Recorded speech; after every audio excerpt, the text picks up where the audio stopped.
नमस्कार दोस्तों, मैं सोनू शर्मा। मुकेश अंबानी से बड़ा बिजनेसमैन भारत में दूसरा नहीं होगा।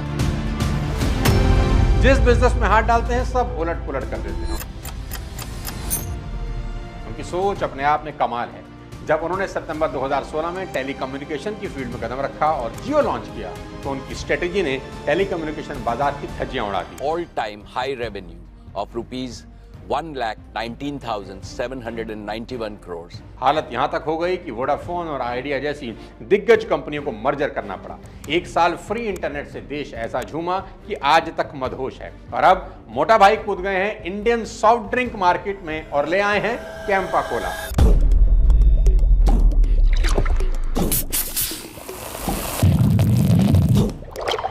9 अगस्त 2022 को रिलायंस इंडस्ट्रीज की company Reliance Consumer Product Limited ने Delhi Best Pure Drink Group से कैंपा कोला को सिर्फ 22 करोड़ में खरीद लिया।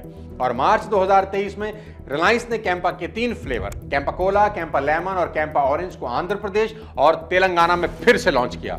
सवाल बड़ा यह है कि बड़ी बड़ी रिफाइनरीज में तगड़े मुनाफे में ऑयल बेचने वाले मुकेश अंबानी आखिरकार 10 रुपए की कोल्ड ड्रिंक बेचने बाजार में क्यों उतर गए? तो सब पैसों का चक्कर है बाबू भैया। आज की इस वीडियो में बात करेंगे सॉफ्ट ड्रिंक के बड़े बाजार। दोस्तों, सॉफ्ट ड्रिंक मार्केट छोटे मोटे नहीं बल्कि बड़े तगड़े मुनाफे का खेल है। भारत का सॉफ्ट ड्रिंक बाजार 2023 में 73,000 करोड़ का था। यानी आप और हम 73,000 करोड़ की कोल्ड ड्रिंक एक साल में गटक गए। इस बाजार के 2027 तक 95,000 करोड़ पहुंचने की उम्मीद है। यानी ग्रोथ जबरदस्त है। थोड़ा और स्टडी करें तो यह मालूम चलता है कि 2030 तक भारत का non alcoholic beverage market 1,47,000 crore तक बूम मारने वाला है। और इसमें सबसे बड़ा टुकड़ा किसका है? कार्बोनेटेड ड्रिंक्स और बोतल बंद पानी का। इस बाजार में इतनी बड़ी ग्रोथ की पॉसिबिलिटी क्यों है जानते हैं? मैं बताता हूं। वो है पर इंडिविजुअल कंजम्पशन। भारत में एक व्यक्ति साल में सिर्फ 4.5 लीटर कोल्ड ड्रिंक पीता है, जबकि अमेरिका में एक व्यक्ति 45 लीटर कोल्ड ड्रिंक पी जाता है और ब्राजील में एक व्यक्ति 35 लीटर तक कोल्ड ड्रिंक पी जाता है। और दुनिया की एवरेज सॉफ्ट ड्रिंक कंजम्पशन है 30 लीटर और हम अभी बैठे हैं 4.5 लीटर पर। यानी खेल अभी शुरू हुआ है। और अगर अमेरिका की तरह भारत का पर इंडिविजुअल कंजम्पशन 45 लीटर हो जाए तो सोचिए भारत का बाजार कहां जाएगा। हमारी आबादी अमेरिका से 4.5 गुना है। क्या आपको रिलायंस का दाव समझ आ रहा है? एक ऐसा बाजार जहां ग्रोथ की गुंजाइश पागलपन की हद तक है और बड़े प्लेयर पहले से मौजूद हैं, लेकिन कंजम्पशन बाकी मुल्कों से काफी लो है। और अगर अंबानी ने यहां एंट्री मारी है तो मोटा भाई कुछ बड़ा ही करने आए हैं।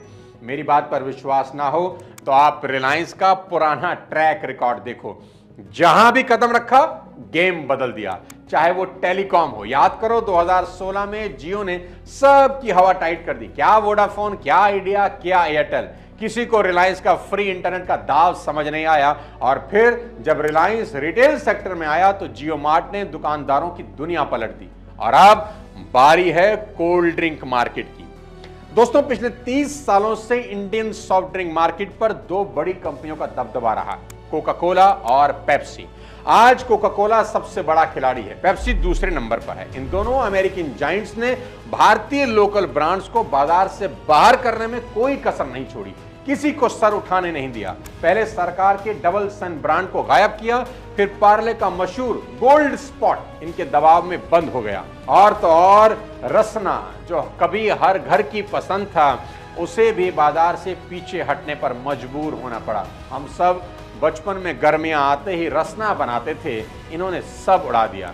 लेकिन इस बार कोका कोला और पेप्सी का सामना है मुकेश धीरूभाई अंबानी से। और रिलायंस ने भारत में कोला मार्केट में तहलका मचाने की पूरी तैयारी कर ली है, कैंपा कोला को रीलॉन्च करके। वह सीधा कोका कोला और पेप्सी को टक्कर दे रहा है। अब जब देश का सबसे बड़ा इंडस्ट्रियल टाइकून किसी प्रोडक्ट को धक्का देने पर आ जाए तो बाजार में भूचाल आना तय है। भारत की ठंडी ठंडी सॉफ्ट ड्रिंक का बाजार अचानक से देखें गर्म हो गया है। इसका लेटेस्ट एग्जांपल है आईपीएल। सबसे पहले रिलायंस के कैंपा कोला ने 200 करोड़ खर्च करके आईपीएल की को प्रेजेंटिंग स्पॉन्सरशिप ली, जो पहले कोका कोला के थम्स अप के पास थी। थम्स अप स्कैन करो और पाओ तूफान पर सीट जीतने का मौका। मतलब अब हर ओवर, हर ब्रेक, हर चौके छक्के के साथ आपको कैंपा कोला ही दिखाई दे रही होगी। लेकिन मुकेश अंबानी अच्छे से जानते हैं कि उनका मुकाबला किसी ऐसे वैसे ब्रांड से नहीं, पेप्सी और कोक जैसे पुराने खिलाड़ी से है।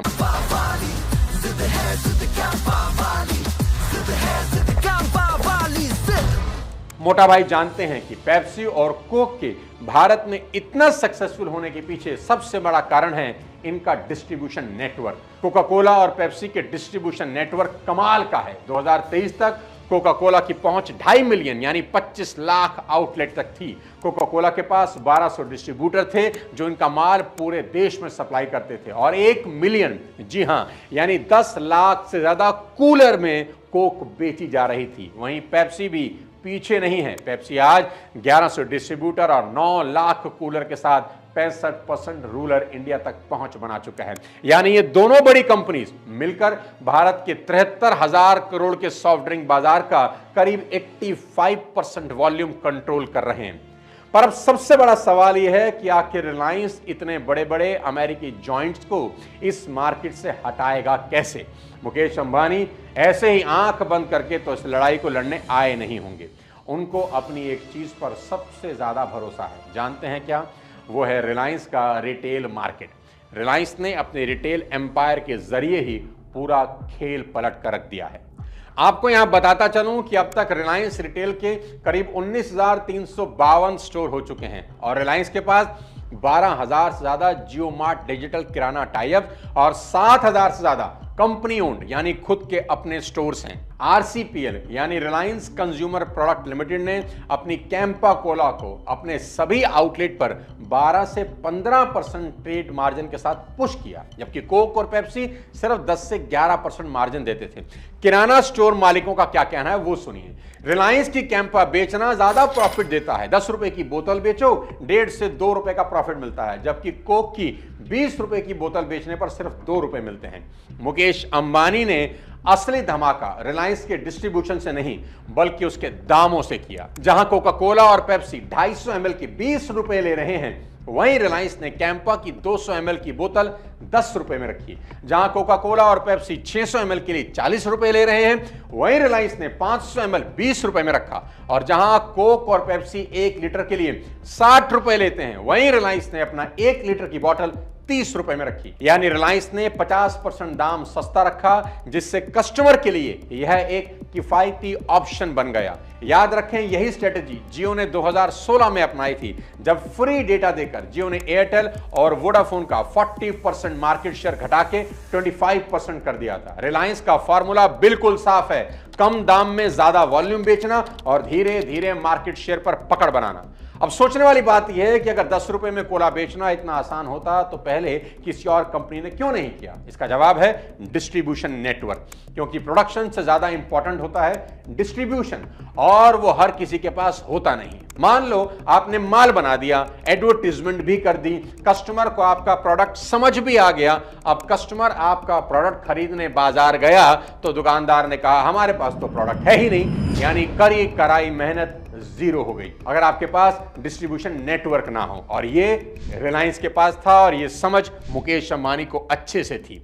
लेकिन रिलायंस का असली गेम प्लान सिर्फ कम कीमतों का डिस्ट्रीब्यूशन नेटवर्क का नहीं, बल्कि मार्केट के उन गैप्स को भरना है जिन्हें अब तक कोई छू नहीं पा रहा।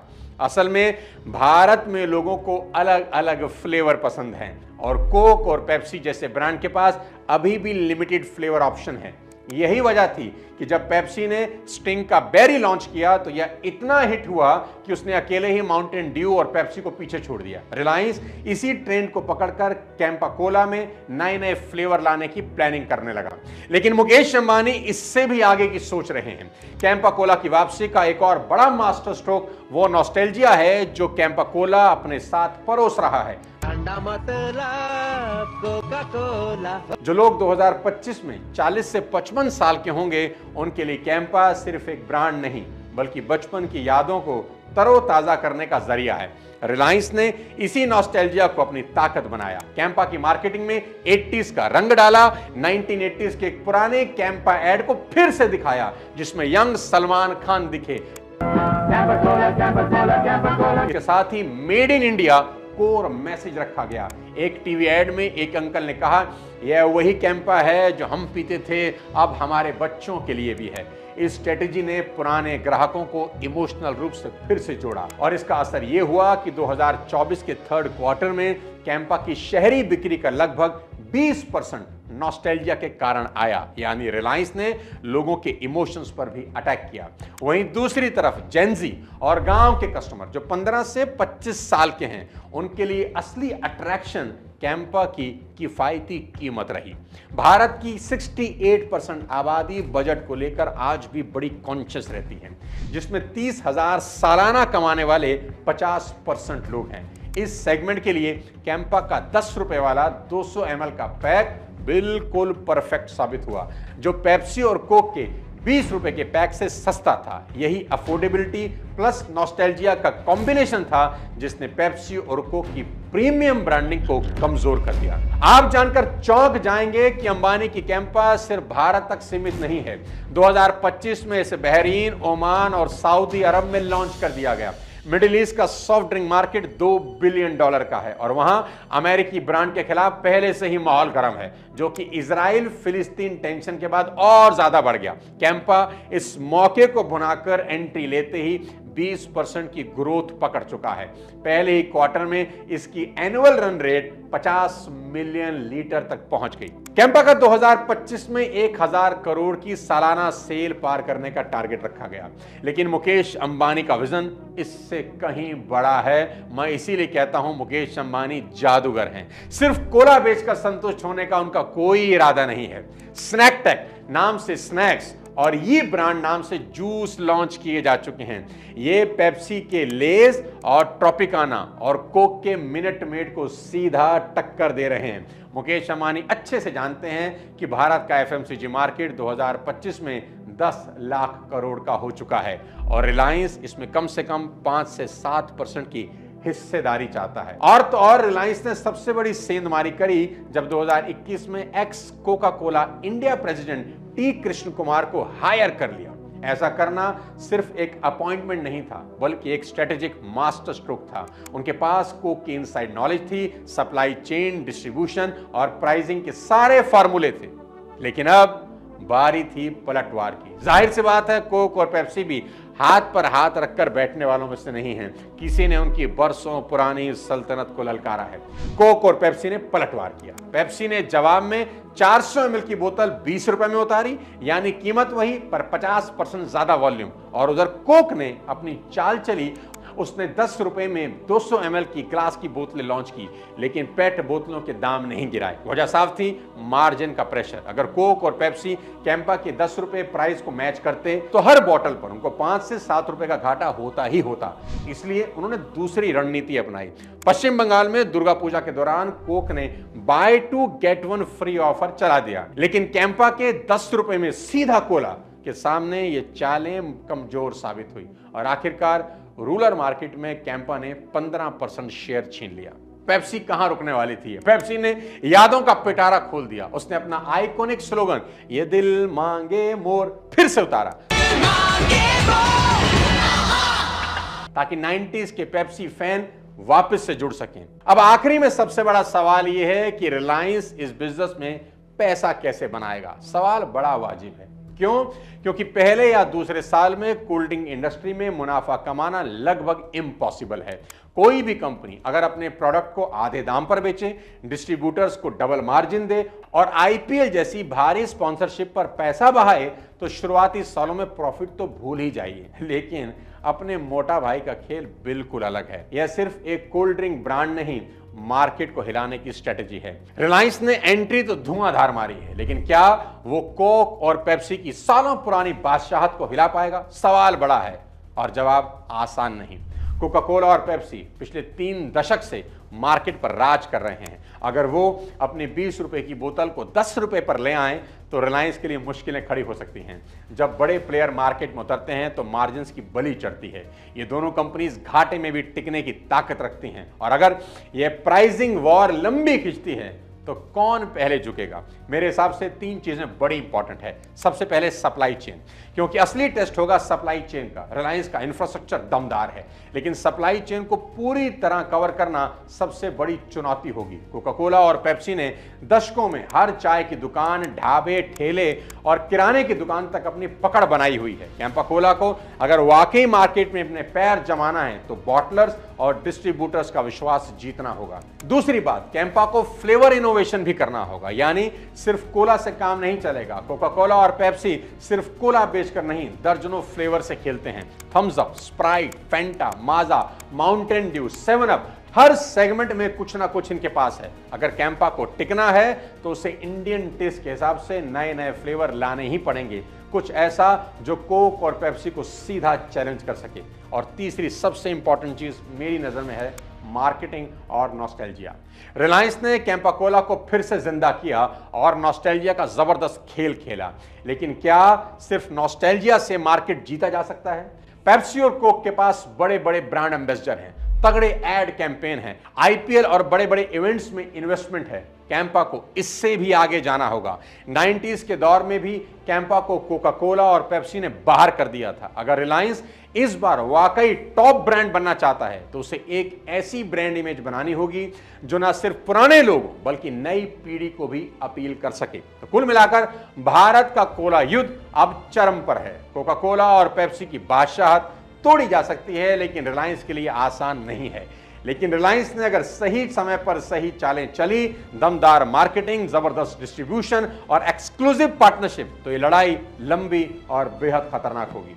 तो आपको क्या लगता है, क्या यह लड़ाई मेरे देश की कोला को जीत में बदलेगी या फिर कोका कोला और पेप्सी अपनी गद्दी बचा लेंगे? मुझे कमेंट करके जरूर बताएं। और हां, जब आप आईपीएल में कैंपा की ऐड देखें तो मुझे जरूर याद करें और इस वीडियो को सभी कोल्ड ड्रिंक लवर्स को भेज दें। अगले किसी और वीडियो के साथ जल्द आपसे मुलाकात करता हूं, तब तक अपने स्वास्थ्य का ध्यान रखिए। Thank you so much. जय हिंद।